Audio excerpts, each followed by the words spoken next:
17 reasons why and how the characters in the book The Lord of the Rings are based on the Bible.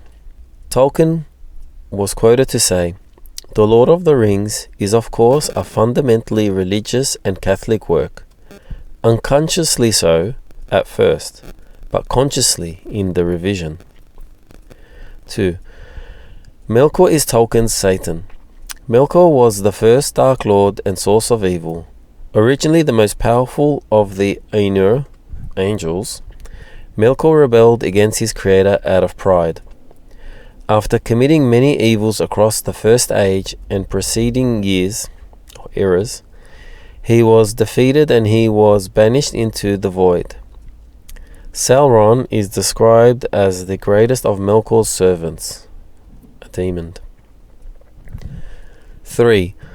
Wormtongue is the Old English means dragon tongue, serpent tongue. Gandalf says, "See, Theoden, here is a snake. Down on your belly, snake," just as God said to Satan in the Garden of Eden. 4. Date that the ring is destroyed in the novel is March 25th, which is on Earth is the Feast of the Annunciation, where Jesus enters into the world. 5. In the novel, the Fellowship leaves Rivendell on the 25th of December to Mount Doom, Golgotha, which is the life and death of Christ. 6. The ring is original sin. It rules them all and binds them. 7. The ring represents sin. When you put the ring on, you disappear from the good world that God made and enter the realm of sin that makes you more visible to evil and the enemy Sauron. 8. Gollum, who is addicted to the ring, is a slave of sin, unto his death and health deterioration. 9. Frodo is the ring bearer, sin bearer, cross bearer, a Christ figure, but not a whole Christ. 10. When the hobbits are crossing Mordor, the Valley of Death, the only thing they have to sustain them is lambas, in Elvish, which means life bread, also known by Catholics in principle as the Eucharist. 11. Gandalf is also a Christ figure. He dies as grey and rises more powerfully in blinding white after sacrificing himself. The language that Tolkien uses is resurrection and transfiguration. 12. Aragorn also a Christ figure, representing kingship and return of the king.